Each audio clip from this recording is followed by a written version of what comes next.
Would you rather own 100% of a little grape or 10 to 30% of a massive watermelon? Welcome to the Nine Doors Down Show, where we discuss anything and everything about commercial real estate and investing. Let's get it.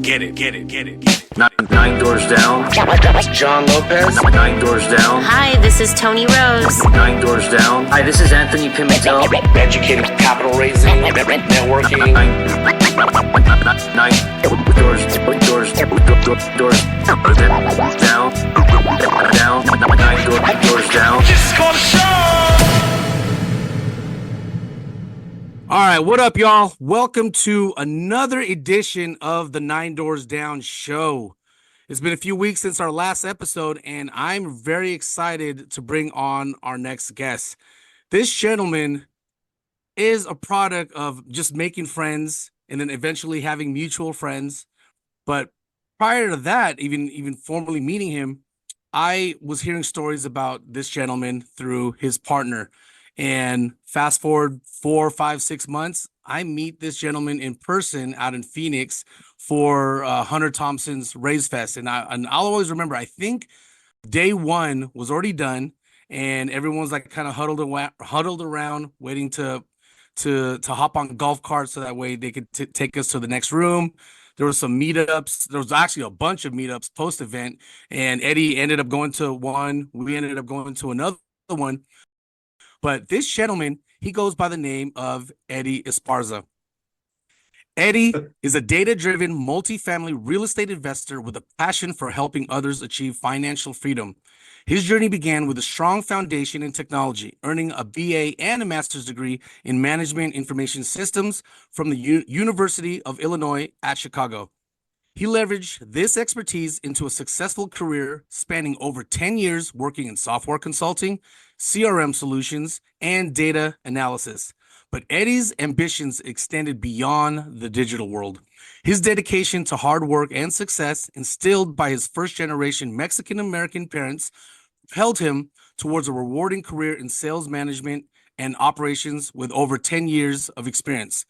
Recognizing the power of real estate as a wealth-building tool, Eddie found Epic Property Ventures.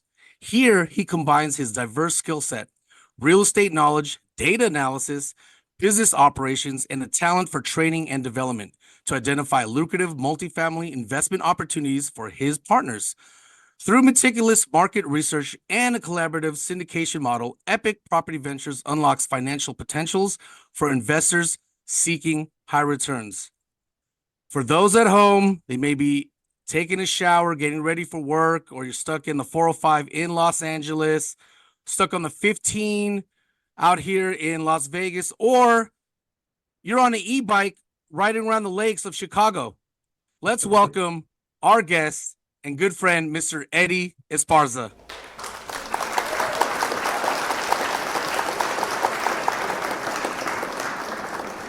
John, it's grateful to be here. Thank you so much for the introduction and for having me on. Absolutely, man. It was only right, man. I think after I met you, you guys were already buzzing, man. And then what made it even buzz even more is the red shirts were on. You guys were at your property. You guys were cleaning up the property. You guys were, having a team lunch with huddled around pizza. Game recognized game, man. I recognize action takers when I see one, and it was only right to bring you on, dude. So, but Eddie, let's just dive right into it, man. What was life like for you prior to Epic Property Ventures? Oh man, I'll tell you, probably a little less stressful.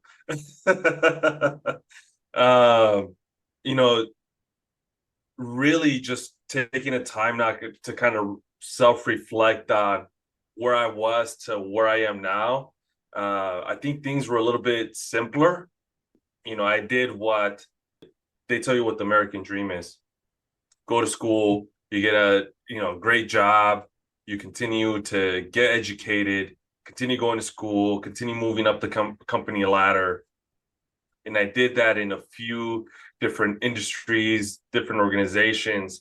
And it wasn't until I was actually let go during the COVID time where something kind of sparked. right before multifamily, right before Epic Property Ventures, I was just kind of looking around, seeing like what's my calling. I always had that entrepreneurial mindset and that fire, and I knew, there's something out there for me, but what is it? I had to kind of go back to my roots.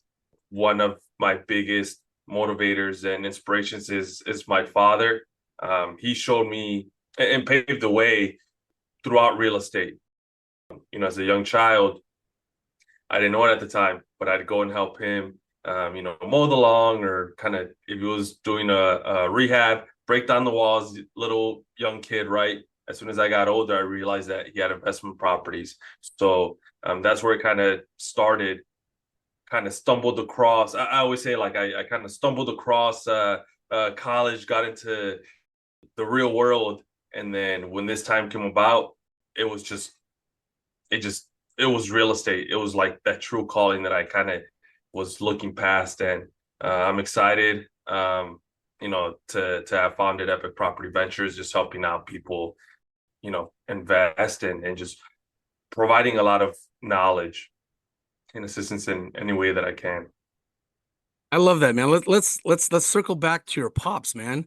So how old were you when you connected the dots? Like your dad owned these properties. Oh man, I think I was in middle school.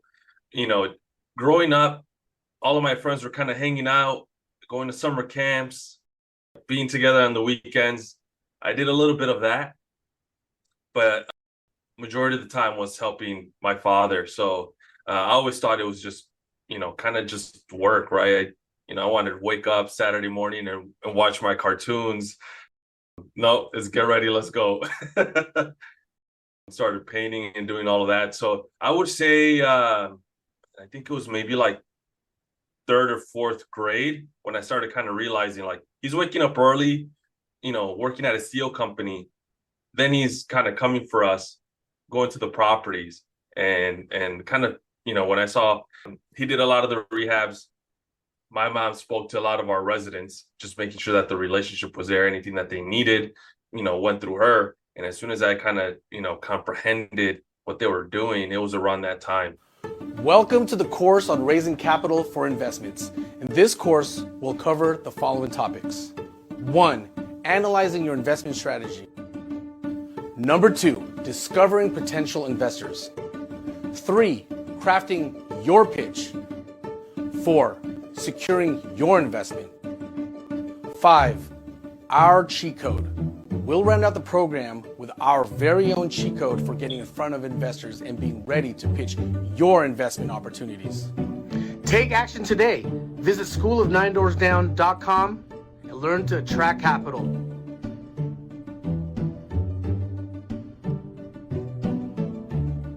Bro, so you had a leg up on this, man. So your parents, I know you were in the trenches with them, like with paint and rehab and stuff. Like, did they give you like lessons of like why they're investing in real estate, or they're just like, you know what, you're gonna come along with me, you're free labor, and eventually you're gonna connect the dots? Yeah, it wasn't until I started asking questions. So like my brain was kind of, trying to wrap itself around what's going on here. It was definitely a lot of the free labor. But, over the years, what we started seeing was, how real estate kind of changed our life and our family. For us growing up, a fancy Sunday dinner was like, putting on a nice shirt and pants and going to Burger King. And then it wasn't until we, started kind of going into, 8th grade, high school, kids at that time, myself at that time, you want to have these nice clothes, brand name, everything. And, growing up, we didn't have that. But when it was around that time, just getting into high school, they didn't push back on me so much. I seen how we kind of changed, where we grew up was, I say, a kind of higher crime, minority, I'm Mexican background, predominantly Mexican neighborhood, was in one of the best neighborhoods. But throughout high school, family moved, much safer, quieter neighborhood. So I started seeing the impact of real estate. And that's one of the things that, I've seen from when I was a child till now, like what real estate can do for you. So were those properties, were they single family homes or multifamily properties that your parents had? Yeah, it was multifamily. So residential multifamily. So he actually just sold the 4 unit, 5 unit, another 3 unit, and then he did have one single family. He was thinking about selling that when I told him, even though I'm really opposed to single family, this area, north side of Chicago, we see the gentrification, we see the path of progress is going to be there in the next 5 years. You know, I could see that in Chicago because I remember when I flew in. So I was there a few weeks ago, or maybe a month ago, and the first thing I want to do was like, I want to go to Wrigley Field. I want to go catch a Chicago Cubs game. They were out of town. So the second, the next stop was like, hey, there's the White Sox, right? So I've already been to a White Sox game several years ago, but I remember driving around with a Uber driver, and he was showing us like the South Side. And I remember, like, I don't know how many blocks we were away from the stadium, but he was like, "This is the nice part of the South Side." And I was like looking around. I was like, I could see the gentrification that's going on. Depending on people you're talking to, gentrification could be a horrible thing or it could be a great thing, right? But for investors who are like, socially conscious, I think it's a good thing. You don't want to, kick, people out or whatever, but at the same token, you don't want it to be Chirac all the time. But one thing that really impresses me about your parents is they didn't force feed it to you. They kind of like they kind No, of showed by example. yeah, yeah. And it came from, being younger and obviously doing as I'm told, right? To growing up, to being able to make my own decisions. And, when I was heading into college, they've always stressed the importance of education. And, at that time I said, I'm working all the time. I'm helping my father out. I'm had, I think, maybe like 3, 4 jobs, all part times while still in college. I'm working all the time. I want to kind of take a step back. So kind of help my father get to a good place with the properties. He continued managing them. And, I took a step back and, kind of like what you said, it wasn't force fed to me. And I think if it was, I would have, taken a larger step back. But, I took that step back because I thought this was the American dream, when in reality, what they were doing, they were building the wealth. That's the true American dream. Yeah, man, because as first generation Americans, like our parents tends to be like what you said earlier, go to work, get good grades, find that, go to college, graduate. Nowadays, you're getting debt through college, find Yeah. your W-2, and then retire from there. And then I remember telling my parents several years ago, I'm like, guys, if this was like, 1995 or whatever, I was like, I could live that old American dream. But like, I was like, my generation, our middle class is getting tougher and tougher and tougher, and the disparity between the, quote unquote elites and those that are dependent on the government, it's getting wider and wider and wider. And I remember telling them, it was 2008, 2009. I was like, my family's health insurance has gone up by like $200-300 a month. And then that was like, for Wow. me, that was like my first red pill. I was like, I need to do something that could kind of close the gap. I wasn't thinking real estate just yet.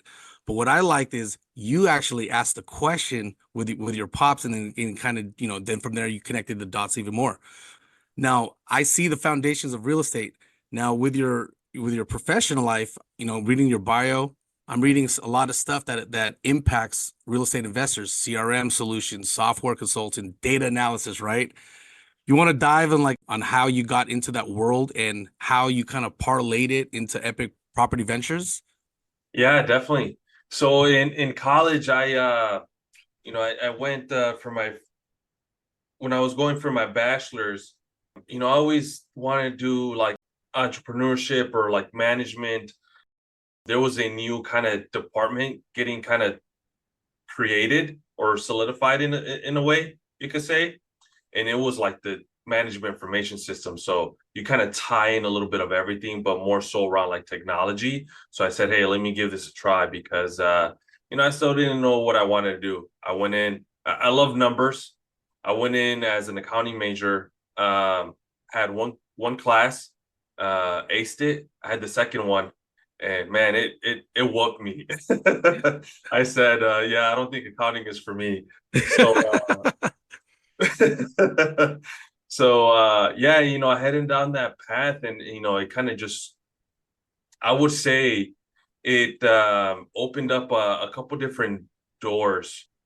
It was a new it was a new department, new major, quickly just spun up a new organization, aligned myself with the University of Illinois at Chicago, where I was attending, and just built some good connections there. I got to take whatever classes that I wanted. And what really kind of grabbed my attention was a lot of the data analysis, just numbers and research.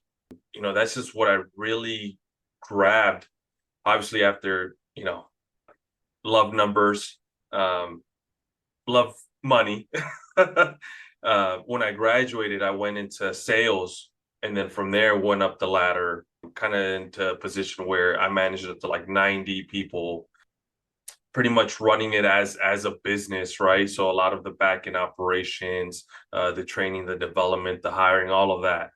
Then, I wasn't happy.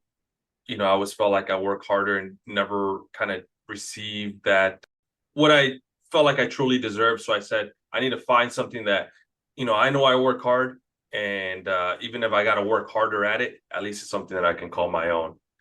Went back into tech, and through just all that experience, just the processes, the vision, the strategy, doing the research, making informed decisions, and everything's a risk, but it's all about like minimizing risk. That's pretty much what I founded Epic Property based on. So everything, like I mentioned, is a risk. Waking up is a risk. Driving to work is a risk. I'd say that we have to make these decisions to kind of put ourselves and our families going forward. And that's basically what Epic Property Ventures, like one of our missions, right, is helping people like build that generational wealth. You talking about the gentrification, the expenses going up, the whining, right, of the middle class, like we're getting killed. And I believe that those that invest, right, that are building that wealth are going to be the ones that either, are going to be that true middle class, or then go on the other end, not the down side. I like what you just said, man, because for those that complain about it, they're just simply not educated, or they're not around people who talk about how can we get out of the middle class that's getting shaved more and more. And I see you and Willie doing that. How do you think we can educate the masses? It could be the young kids or like in high school, to get out of that old school mentality of like, go to college, you're going to get in debt, and then be a W-2 employee and not look for something, or actually look for something that doesn't have a glass ceiling. Because I like to ask this question because I think it's a problem that we have. Actually, I don't think it's a problem. It's a major problem. And you have Robert Kiyosaki with his cash flow board games for kids, right? But I don't think, if parents don't know about it, how can they even teach it to the kids? So what do you think we can all do to, like, help society educating them? Man, that's a truly difficult question to ask. Right? Yeah, man, because now we're going into like fighting against the system and everything that's been kind of built around, right? It's kind of like head down, you work hard, everything that's easy is right in your face. And the things that seem, not normal or risky, the things that can help you get ahead, everyone kind of shuts down. I'd say internally as a person, I would say that first you have to like make that switch. Like, all the resources can be out there, but if you don't open your mind up to the new experience, or even just asking a couple questions, right, just to kind of understand, you're going to shut it out your entire life. So I'm going to say the first things first, that person needs to kind of open up their mind and just be willing to kind of just, have a conversation and take the information. To, I say, educate the mass markets is really just kind of, like what you're doing here. We're filming this and sharing our stories, education to help people go further along and continue on and build that wealth and have the cash flow and help not pay as many taxes, right? This is what the rich do, and this is the secret plan that they all have. And when you're not in the right rooms or you don't pay to get in those right rooms, like, you'll never know. So having, platforms like this to educate people that are free, people can just tune in, listen in, and you just kind of start thinking, get the brain working. Right. You and Willie, you guys are definitely doing that, man. You guys have your like those, was it like on Tuesdays or Thursdays, those the Yeah. Instagram chats, and then you guys also have your Zoom meetups. I think it's great, man. I don't think we can have enough, man. Like people tell me like I want to start a podcast of like, in my situation it's real estate. I'm like, you got to do it, bro. I was like, there's not enough of us. I was like, if this episode incentivizes 4 or 5 other groups to start their own podcast, please do, because our gospel, the word is not out there enough. And you're right. You got to be intentional of taking action, but prior to taking action is like you gotta get down with the culture, the lingo, the different terms of investments, and that right there is just the beginning of it. Because when I first got into it, man, I remember I was sitting with Anthony. We're talking to our broker in Tucson, and he was talking about terms. I was like, I'm just gonna pretend I know this stuff, but I don't know this. But I was happy that I was taking action. I was already actively seeking the information. So I'm hearing your story, right?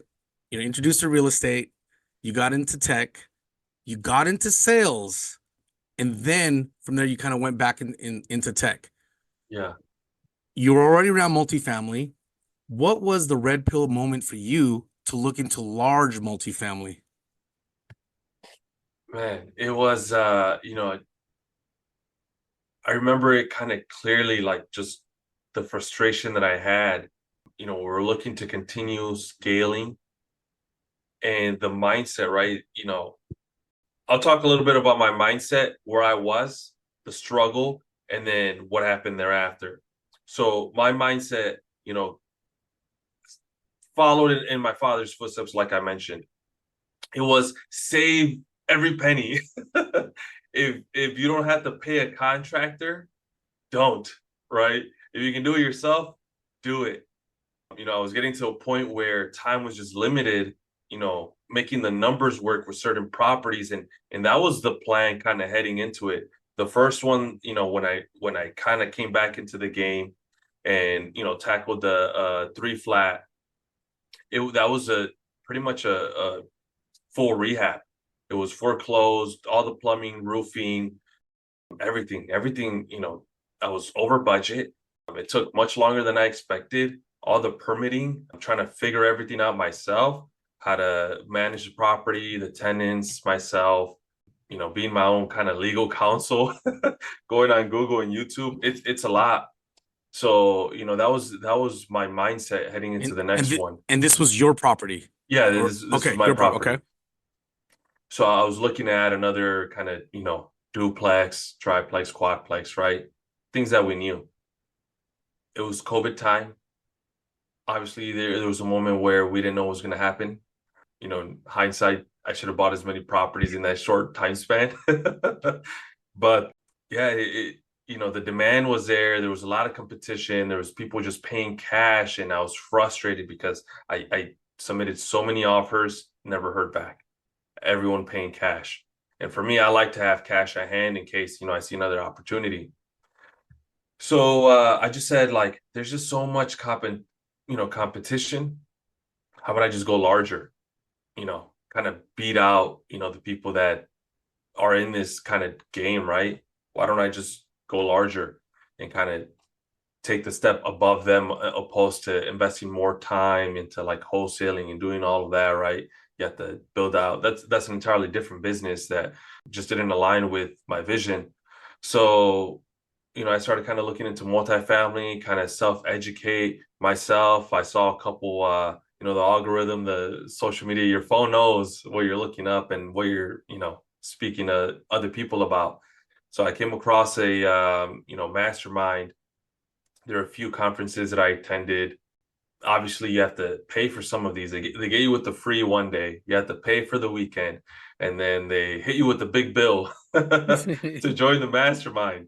So, for me, I remember the weekend, right? I went to the free first day. They told me how much it was for the weekend, and that weekend, my girlfriend and I, who's my fiance now, we actually had a trip, planned. So we weren't going to be in Chicago for that 3-day weekend. And, I said, like, is there anything else that I can do? Because, I was interested. They said, yeah, you can drive out or fly out to a different city to attend. For us at the time, driving somewhere else or flying somewhere else was to actually vacation, not to, spend 3 full days kind of in a seminar. In other words, I was walking out.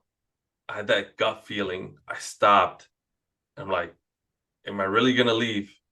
And then at that moment, someone else walked out through that door and he said, not timing never lines up, right? Something along those lines, and to me, I've always, when I was in sales, when I was a sales manager, I always said, no excuses, just execution. And for me, it was like, this sounds like an excuse. I'm giving myself an excuse. I got to execute. So I called my girlfriend. I told her, hey, this weekend we're driving down to Cincinnati, paid, drove down there. We had the conversation about the big bill. She's like, no way in hell are you going to do this. Had the conversation. I kind of, explained what it was offering. And I wasn't even trying to convince her. I was just saying like, okay, I'm not going to spend this much, right? I just kind of talked about what I learned. And she's like, you sound so passionate. This sounds like something that, I can see you doing. And you've always kind of been in real estate, kind of, take the next step. And she's actually the one that told me to do it. She believed in me and told me to do it. And, I signed up and, that's where I kind of started my journey. And this was 2020, 2021? 2021. 2021. Now, yeah, I struggled for like a year trying to get into another property. I said, like, let me try to educate myself. For me, it was two things. It was the time or the money. I can make more money. I can't give back more time. Right. And you mentioned earlier, like, if I'm going to do all these rehabs, like, how long is it going to take for me to scale? What was your dad's reaction or your mom's reaction when you paid tens of thousands of dollars to enter an educational mastermind? Well, let me tell you this. I didn't tell them. I was afraid. I was scared because I knew what they were gonna say. I knew. Of course, yeah. Do they know now what you're doing? Well, they don't know how much I paid. Okay. But these two pieces of paper back here for the people viewing the actual video, like these were the most expensive pieces of paper I ever paid for, right? We're systemized to go to college to learn, and you're paying tens of thousands of dollars, if not hundreds of thousands of dollars a year to attend school and not be guaranteed a job, right? That's how I kind of viewed this. So I said, I'm investing in myself, in my knowledge, in my education, and to kind of go full circle here to answer your question. What they do know of is a property that we closed on, and I was still nervous to tell them about it because I just know like how my parents are, and it's going back to like what you mentioned earlier, like that old school mentality. Like if I don't understand it, like I'm against it. You're taking other people's money and you're investing in a 100+ property. Yeah. I find that fascinating, man, because you were already in that world, right? But it wasn't to your parents' fault, but they weren't around others with that abundance mindset, and I think your parents are pretty lucky. Your parents, your fiance, and your future kids are pretty lucky for you, Eddie. Like I could already see it, man, because your growth, your transitions They all make sense, man. Just from reading your bio into like what I'm hearing right now, I'm like, dude, this guy is he's well cultured, well versed, and definitely a go-getter.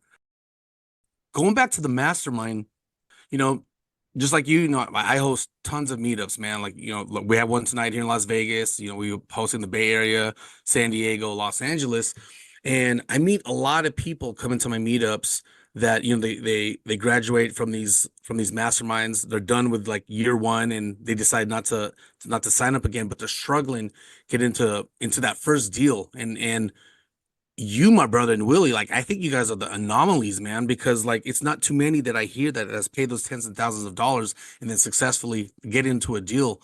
What can you say, like you know, to your peers or even people that you've never met after that first 12 months, and they're still stuck and they still haven't got into it. Some of them, like you know, they just lose the spirit altogether and they have a bad taste in the mouth with real estate, you know. And I try to tell them, it's like, don't give up, man. You just haven't met your partners, I think is a lot of times is what I'll say. What is some advice that you could give to those that are just like they're just stuck? They know they understand the game, but they can't crack that code to get that first deal. I would say finish what you start. I can't tell you how many times I thought about quitting. I can't tell you how many times I said, I don't want to do this anymore. I'm frustrated. I'm stressed. I don't have time to do anything else. Yeah. You know, everything that blood, sweat, and tears that we're investing into this, right? That we're essentially building the business, you know, from the ground up. And you don't have a product to sell until you actually get the property. And that's one of the hardest things, especially in the market right now. To everyone out there in that position is, you know, you gotta educate yourself, you know, understand the the business, put yourself in fire. I can't tell you how many times I've spoken to brokers not knowing everything that I do now and getting completely burned. Yeah. Getting shut out, you know, getting hung up on, getting blocked because you can tell, like, you know, I was a newbie at that point in time. But you know, for me, it was you know, going back into like sales. Everything I told my sales team is there are no losses. There's just lessons. There aren't any obstacles. There's only opportunities, and I don't want to hear any excuses. Just execution. So you know, I kind of operate in that same kind of mindset, and then continue to you know work on my mindset because that's the biggest asset that you have. You know, constant reader, YouTube, podcasts, great podcasts that you have, John. You know, just educating myself in just the business and then the mindset. So it's work on yourself, it's staying disciplined, it's you know, the consistency, and it's just pushing forward. You gotta, like you mentioned, find the right partners, people that are gonna be able to kind of take you under their wing. You know, just hold yourself to a kind of higher standard. When we started, we were just willing to partner with everyone, right? We're like, hey, we're new, like we'll go and do anything that you want. And a lot of people get taken advantage of, right? A lot of people, you know, get to that point where they, you know, they're just in a kind of in desperation. Continue seeing yourself as the prize, value yourself, educate yourself, build up that confidence, that mindset. Your time is going to come. Probably not right now, maybe tomorrow, but you won't know if you're closing the doors on yourself. Yeah. So you found a team, and you know, I mentioned Willie ended up, and shout out to Frank too, by the way. I totally forgot to mention Frank earlier, but you're in Chicago, Willie's in Connecticut, Frank is on vacation 24/7 out in Hawaii, right?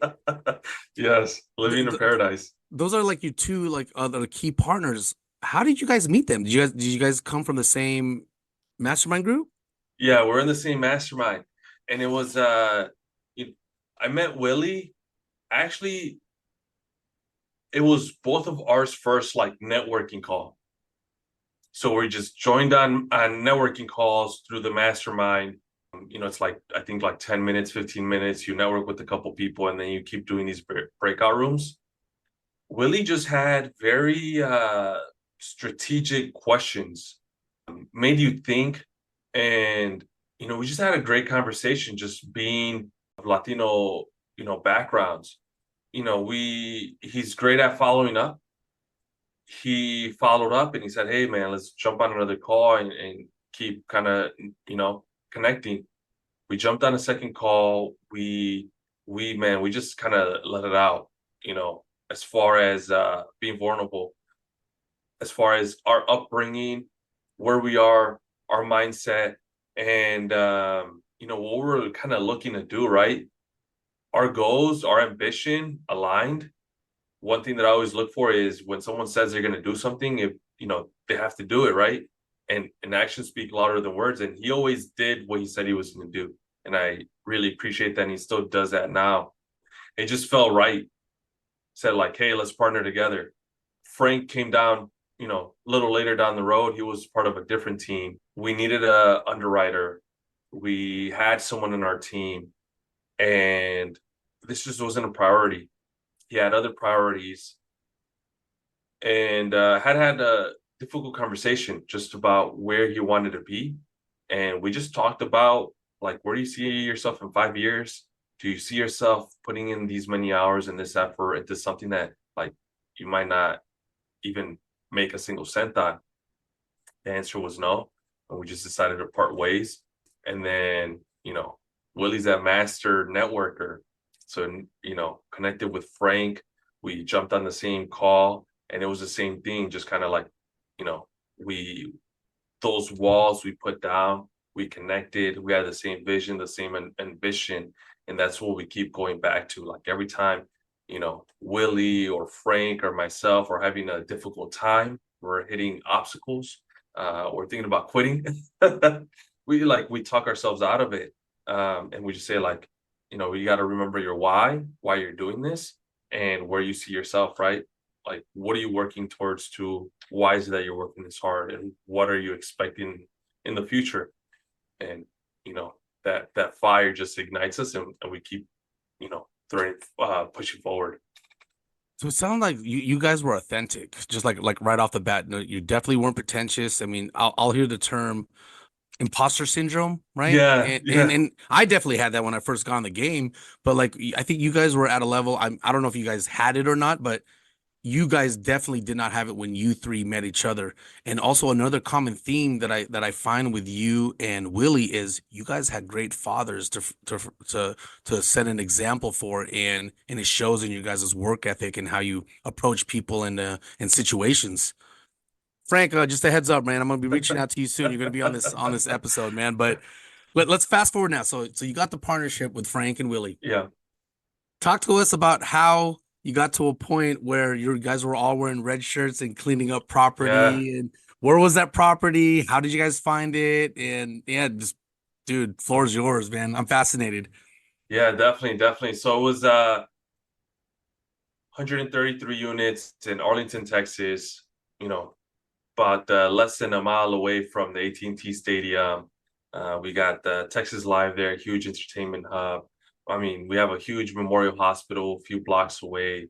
University of Arlington is a couple blocks away from there as well. So, prime location. Us wearing those shirts, it was right after we closed the property, we had a investor impact day. And what that entailed was, us and, some of our investors, we flew down to the property. We spoke with all the residents. We, started cleaning up, helping stage certain, different units with different floor plans for when, potential prospects came in, future residents. And it was just to, show a different light to the property. I connected with a lot of the residents there, majority of Latino background as well. And previous ownership, horrible. Previous property management, horrible. They talked about all the things that they couldn't do, the things that they experienced, fines left and right. They couldn't have kids in the playground playing at all, or else they get fined. And it was like just things that like would be unheard of. Connected with a lot of them, and so funny you asked about that specific day, because one of our other partners, Sergio, shout out Sergio, he texted me this morning saying, "Hey, that younger Latino couple, they keep asking about you, asking like, when are you gonna come back and go visit them? So they had been there for about 20 something years, heard their story, everything that they kind of went through. Their son actually lived in the property. He had a really bad experience and now lives in a different multifamily property. And they were actually thinking of now renewing.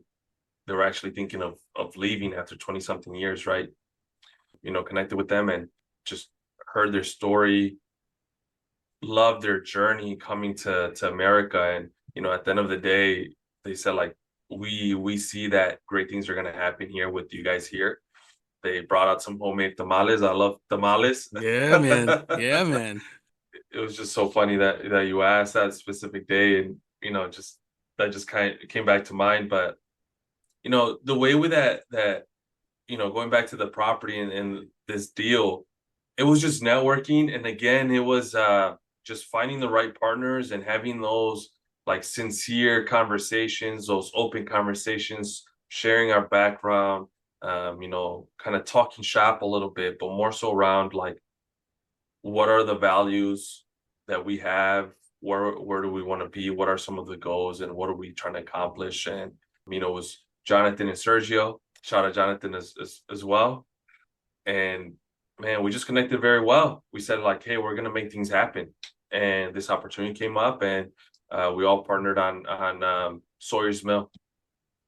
That's a beautiful story, man. And going back to the playground, like when I first heard property is predominantly Latino and you're not letting kids play soccer and additional fines, like I'm glad you guys found that property, man, because those tenants do not deserve that type of treatment, man. And yeah, you guys are capitalists, but you're also socially aware of like what's going on, and we all want to make money, but like there's an ethical way of making money in profits. And I just remember the red shirts, man. I remember thinking to myself, I was like, I was sitting on the couch, I forget if it was a live or it was a post, but I'm like, dude, this is legit branding. I was like, this is dope, man. I was like, I like what they're doing. They're in the trenches and they just closed. And I think you guys closed like a week before you guys actually went out there. I believe it was. I forget. What are some lessons? I mean, you guys have only held the property for a few months, but are there any lessons that you've already encountered with that property that you haven't had with your other properties? Yeah, I mean, it's a different ballgame. The terminology, the sourcing, talking to brokers, the way everything gets funded, it's a different ballgame. But as far as lessons go, you have to, for anyone looking to kind of head down the same path and get into multifamily investing, like this is a business. You can't think of it of I'm gonna go buy another single family or triplex or however many kind of residential doors that you're looking for. You can rehab them, getting up, bring up the rent and have just tenants in there and then kind of forget about it. Is an actual business. We need to take a look at, numbers.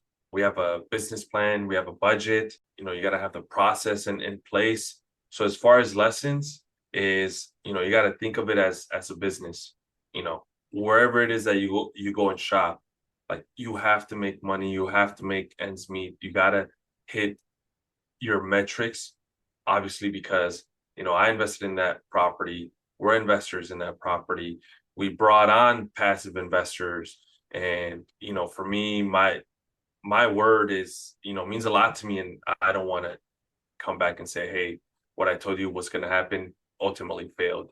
So we're all have that same mindset. Align yourself with the people that have the same mindset as you, people that are further down in this journey with you to learn, right? They're gonna teach you, but then what you're gonna do is that you're gonna take a lot off their plate, right? The more you learn, the more that you give back to them, and that's how that relationship works. So this is a business, and align yourself with those key individuals, those potential partners. I love it, man. And that's Arlington. So that's the Dallas Fort Worth area. I love that area, man. What is it about the DFW Dallas Fort Worth market that you all like? So I'll answer this in two ways, from the kind of an analytical way, approach, and then just the personal. So, as far as kind of taking a look at numbers and just the market itself, like, rent growth is down right now. but you got to take a look at the reasons why.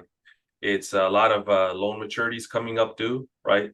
People that purchased it a while back, they got into floating rate debt, and then now they have to get rid of it. Interest rates are too high, they can't refi, so they got to give it back or they got to sell it at a loss. And the other thing is that Sunbelt in general, there's huge spike in new development. So there's Yes. Yep. new properties getting delivered. And obviously if there's more supply, there's a little bit less demand. And to fill those apartments, you got to bring down your rent, right? The cost. We see obviously loan maturities going on for the next 2 years or so, right?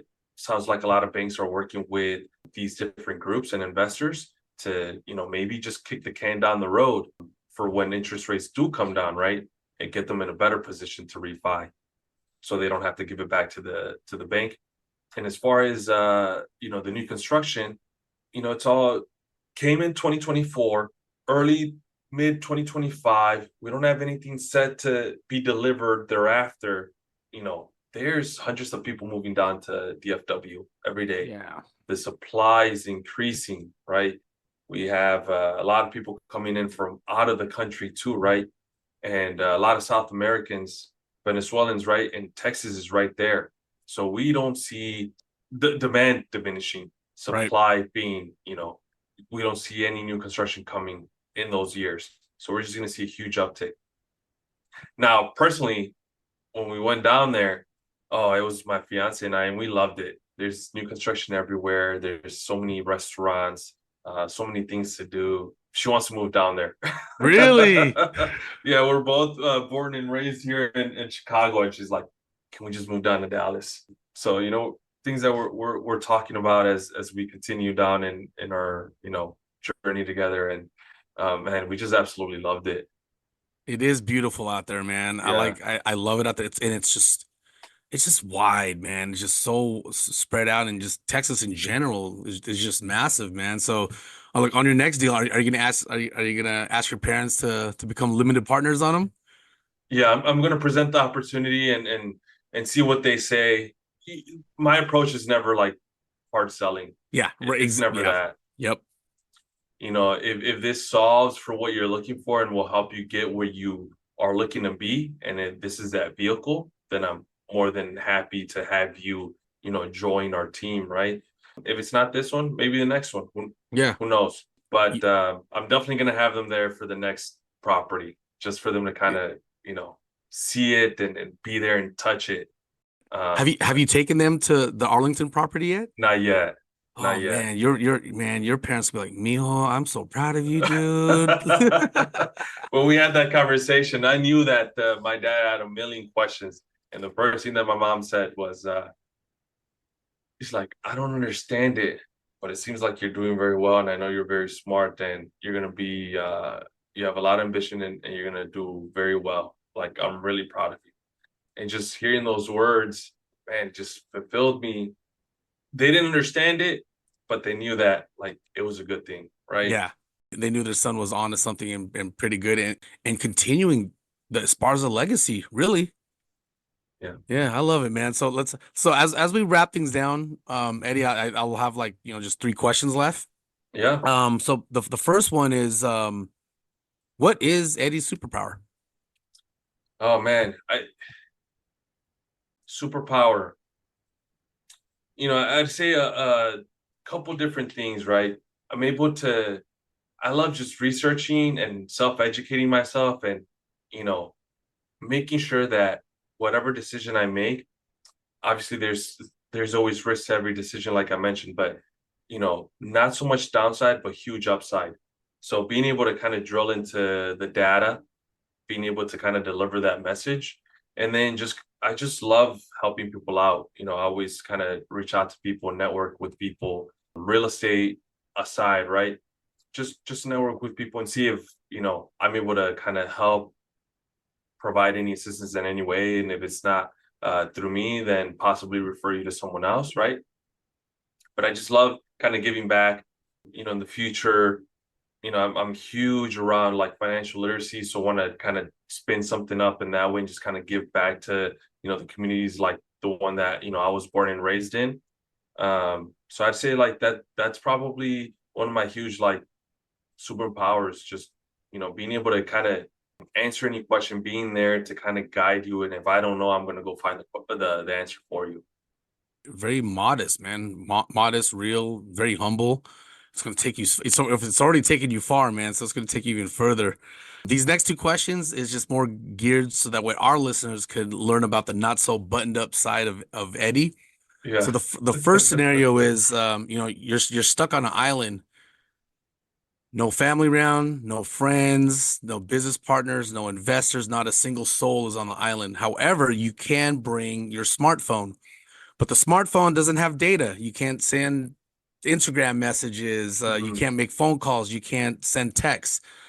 However, you are able to load up one musical artist or one album on your phone that you could listen to on repeat until you get rescued from the island. What is that artist or musical album that you can listen to 24/7? Oh man, I have a wide range of music. This is a very hard question. Man, this is a This very is a hard tough. question. I tell everyone this is probably the toughest one for an investor to answer. I wish you would have gave me this question beforehand, so I would have, kind of thought about it. This is the fun part of like Yeah. seeing the thinking moments. We can take our So time. I'm gonna say, I'm a huge like hip hop rap fan. I'm gonna have to say Future just because he has hip hop, he has R&B, he has soul music, and there's certain songs that like get me pumped, man. They're just like I can take over the world. And in those other days where I'm feeling kind of vulnerable or like it wasn't a great day, like listen to his music and it's like, man, it's okay to like you're facing obstacles, the world is against you, but like you're still gonna prevail, right? Yeah. And it's just like being in that emotional state, but then like quickly getting out of it.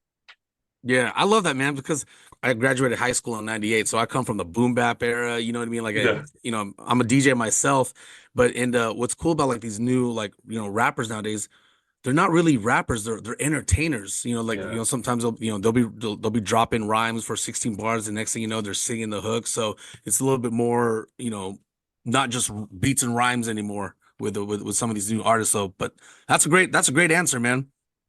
The next one is, I don't know if you like to travel or not, but if you do you prefer going to a tropical region or a mountainous region? And whatever that scenario is, what is your ideal destination that you want to go to next? So it's tropical. Okay. My fiance and I, at least one beach every year. We just got back from Playa del Carmen. We're actually gonna go visit. So we got two beaches this year. We're actually going to Hawaii for Frank, our partner's wedding. So we'll be down in Hawaii later this year. Man, where we really want to go is in Greece. Yeah. Just, man, it looks beautiful. I just want to be by the water. It's just great views. Yeah. That's the next one. That's by Cancun, right? Yeah, Cancun. Yeah. Yeah. We were, me and the family and also Anthony's family, we were in Cancun. This is like 2019 or so. And bro, that was my first time ever going to like an all-inclusive Oh man, setup, dude. It was amazing, man. I probably gained so much weight.